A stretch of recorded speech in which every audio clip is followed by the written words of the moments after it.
Can you guys believe it's almost the end of the school year? Like, crazy, right?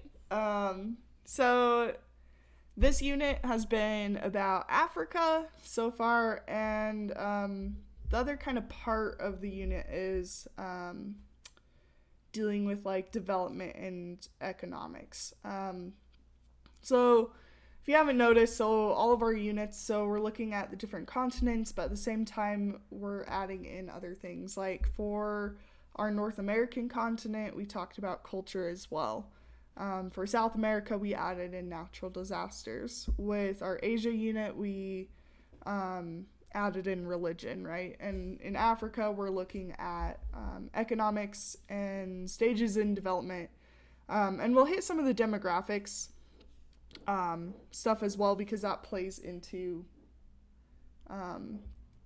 stages of development.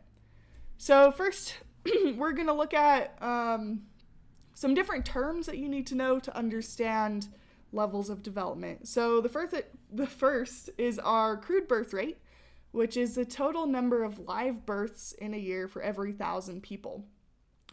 So we're not looking at percentages, we're looking at rates. Because different countries have different populations, right? Numbers of people in those countries. And so these rates give us a more accurate... Sorry, my dog is something in the mouth. Hey! What have you got? Anyway, so those rates give us like a more accurate number, right, for statistics. So these are essentially how many babies are born on average per 1,000 people in that country, right? So in the United States, per 1,000 people every year, there's about 13 babies born.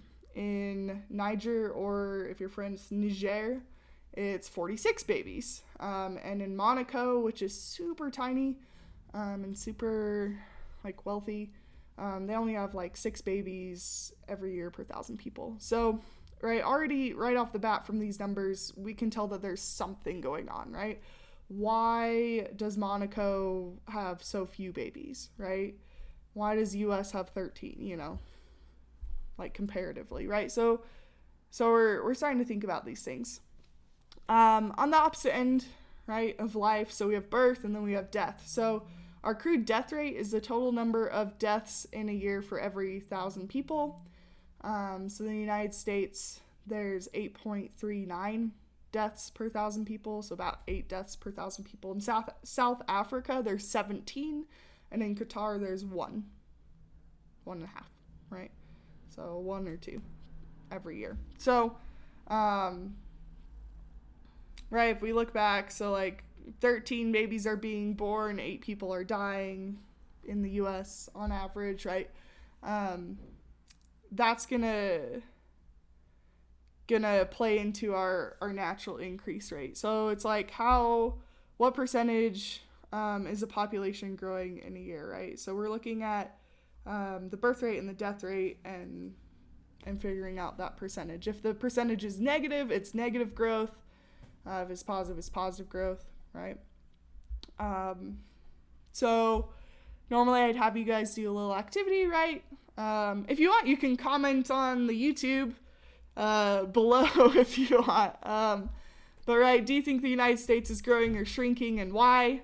Right? So if you look back at these, right, 8 deaths, 13 births, are we growing or shrinking? Right? These are our rates of natural increase. So 0.9 is the United States. Moldova is negative 1.2, right? That's a negative growth. So they're shrinking.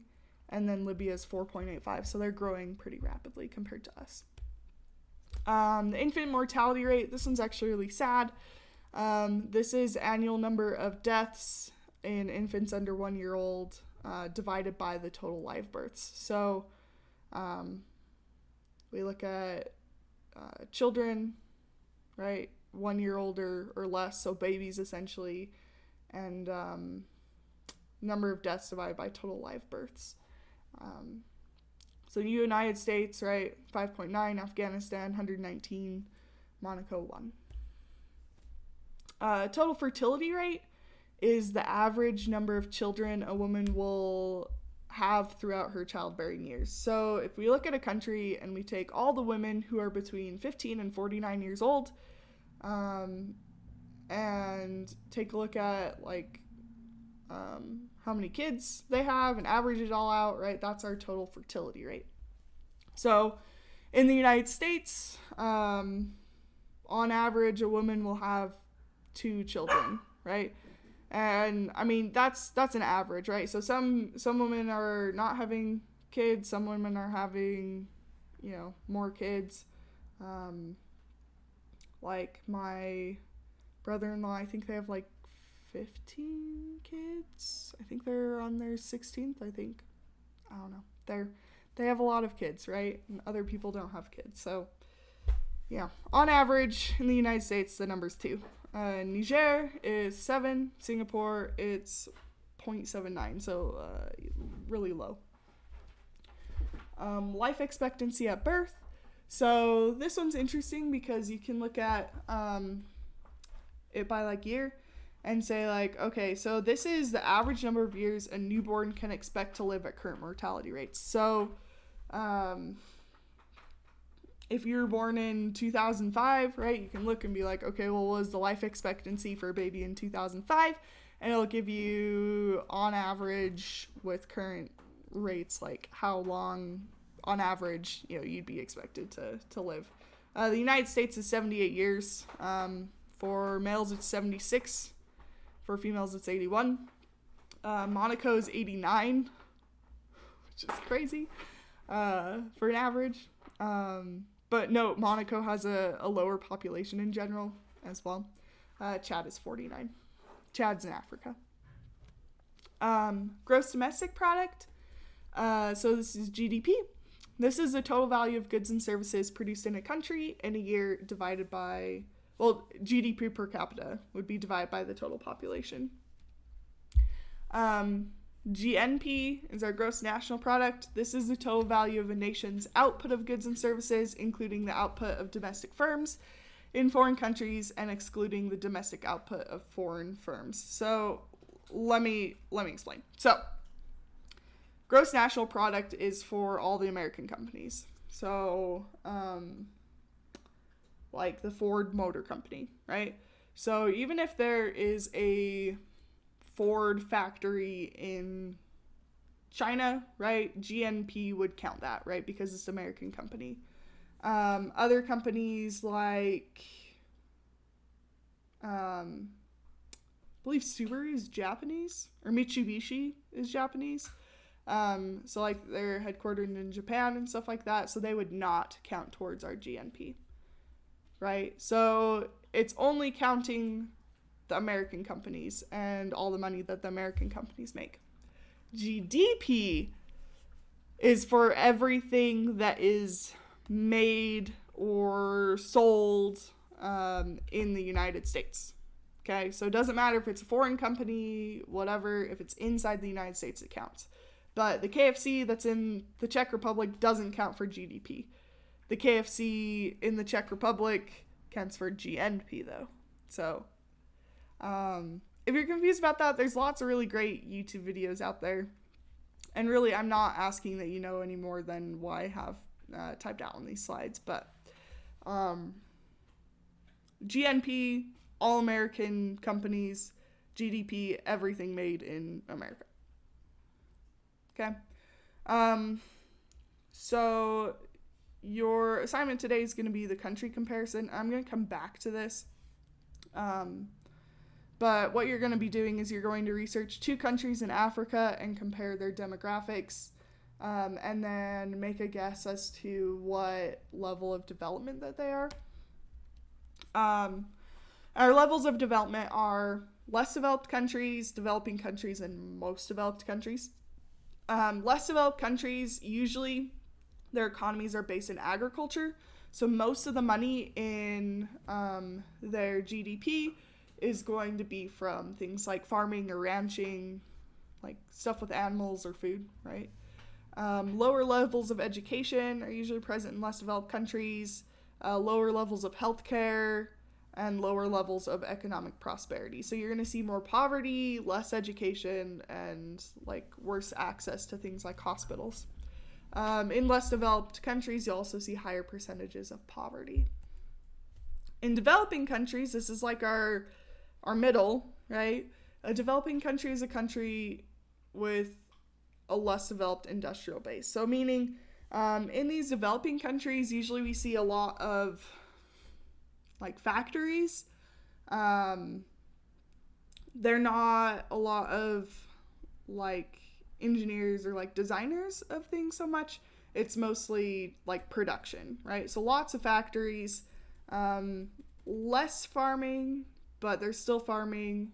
Like that's still a pretty big role, but right, we're gonna see like a lot of just production in those areas. So if you went right around your house and you looked at different products to see where they were made, like where was my phone made, right? Likely chances are that those would be like more developing countries because they're building those things. Well, phones are more technology, so that could be further. But anyway, if you look at things, you know, it can start giving you a good idea. And then our most developed countries are modern industrial societies. These we usually say have economic prosperity. They have a higher GDP. They have higher levels of education and healthcare. They have more transportation and communication facilities per person, meaning there's more roads, there's more public transportation, there's more cell phones in that company, right? Sometimes people own multiple phones. In these countries, people also consume more food, and because they're better access to healthcare and better access to nutritious foods, they tend to live longer as well. So, you know, when we're looking at demographics, it's like, okay, well, less developed countries will tend to have a really high fertility rate, meaning that women are having a lot of kids. And the more you go down this line, the less kids per woman that you see. Part of that's just like access to healthcare and that kind of stuff. Or you could look at infant mortality rate, similar thing. So less babies are dying in most developed countries than less developed countries, right? So you're going to look up kind of levels of development for your assignment today, right? By researching these things. The demographic transition model is it's just a graph. Okay, it's a graph that shows the birth rate, the death rate, and the total population, and it just goes through and explains, you know, like what's all going on. This is a tool that geographers use. This is what it looks like. So in the blue, we see the total population, right, of the world, right, or you could say of a country. So total population of a country, let's say, right? So, right, it grows, and then in stage 5, which is theorized, right, we see a decline. On stage, I think I have it so we can go through. This is the same thing. It only goes to stage 4, but same thing, right? It has our birth rate and our death rate. This one doesn't have our population rate, but yeah, it goes up. Okay. So if we look at stage 1, this is our pre-industrial. This is where we have a really high birth rate and really high death rate. So lots of babies are being born, but also lots of people are dying. And because lots of people are dying and lots of people are being born, that means your population's going to be really low and not grow very fast. These societies are based in agriculture. These are more less developed countries. They have high rates of like diseases. Their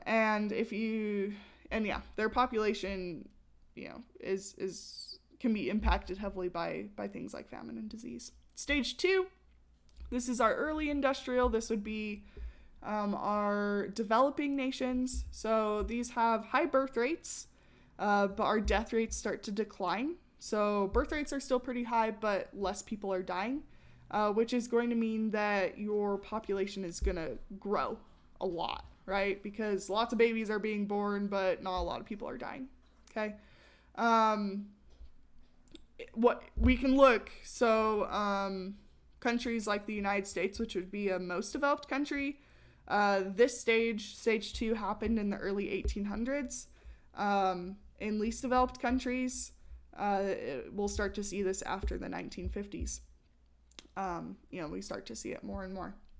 So, and then stage 3, this is our later industrial. This is where birth rates decline sharply, but death rates also decline a little bit more. So your population's not growing as fast, but it's still growing. And then stage 4 is our post-industrial. So this is where we start to see like a lot more like tech companies, a lot more like customer service kind of jobs, more retail shops, more things like that. Population growth, birth rates are low and death rates are low.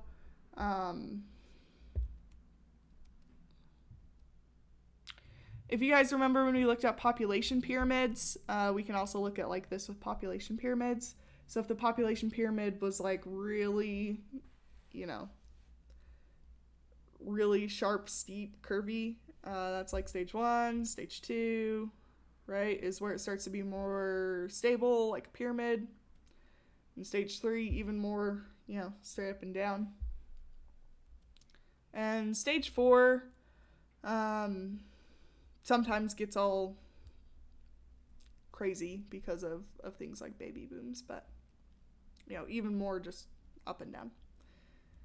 All right, so your assignment today, excuse me. So you're going to go to the CIA World Factbook, which if you Google search CIA World Factbook, it comes right up. And you're going to pick 2 countries from Africa. You might need to look at a map if you don't know what countries are in Africa, but for example, I know that Chad is in Africa. Okay, so I'll click on Chad. Look, Chad's in Africa. Okay, so then it's going to go through and you just have to fill out that worksheet. And I have it by topic. So if you want to click like economy, right, for the economy topic, where GDP, right, just do the most recent numbers. So this one's 2017. GDP in Chad was $28 billion. Okay, and then it'll go down. And this one you'll need as well, composition by sector. So agriculture will be 52%, industries 14%, services are 33%. Okay. And there's tons of information on here, so much. But I don't need all that. I just want you to look at some specific things. So like that's economy. We could look at people in society, look at ages, birth rate, death rate, life expectancy at birth. This even has things like drinking water sources and sanitation facilities and major diseases and school life expectancy. And all that kind of stuff. So you're just going to look up 2 different countries in Africa, fill out that worksheet, and then give me your best guess as to what stage of development. And what I'm looking for there, once again, is it a less developed country, a developing country, or a most developed country? Based off of what you see, right? What percentage is agriculture? What percentage is are like their fertility rates, right? What do you think, okay? And just give me your best guess. Right, educated guess. Turn that into Canvas. And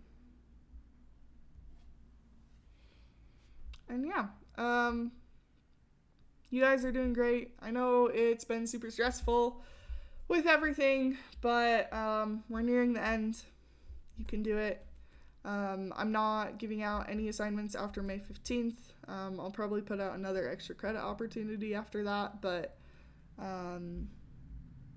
effectively this class ends like May 15th as far as like new stuff coming in. And then you'll have 2 weeks after that to get any missing work in.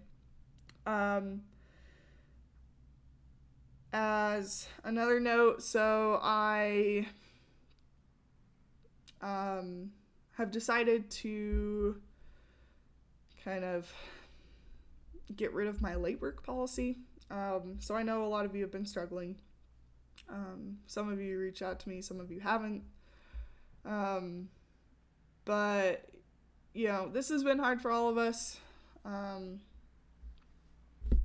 I know sometimes I still give you a warm-up and an assignment, but the assignment's shorter, okay? But I'm making it so that you can go back to any assignments that are marked missing or 0, and you can still do those and turn those in. You will not have points deducted for turning those in late. So please do those still and turn them in. And then, what was I gonna say? I've gone back and done some of that. Anyway, I'm altering a couple of my things, but I'm just making it easier for you guys. If some of you have been doing awesome, thank you for watching these videos, and thank you for taking notes, and thank you for doing your assignments on time. You know, you're the real rock stars here. You're the best, and just keep doing what you're doing. But if you are feeling like, you know, it's a lot or you're falling behind, don't worry. There's a little bit of a, you know, time safety net. It's okay. Okay. If you feel like you need even more time or whatever, please just let me know. Reach out to me. Talk to me. You know, I've been getting emails from Mr. Post about to like all the teachers about workload and stuff, and I have been cutting back on workload, but you know, I'm sure you guys are like, ooh, there's a warm-up, and you think it's more, it's not, okay? Yeah. I'm doing my best. I know you're doing your best. That's all I can ask, okay? And I know these times are hard.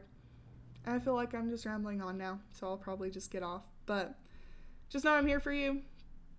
Please, you know, talk to me, or we can set up a Google Meet kind of thing. If you want to talk more face-to-face, that's cool too. Just let me know. And I hope you guys have a wonderful spring day.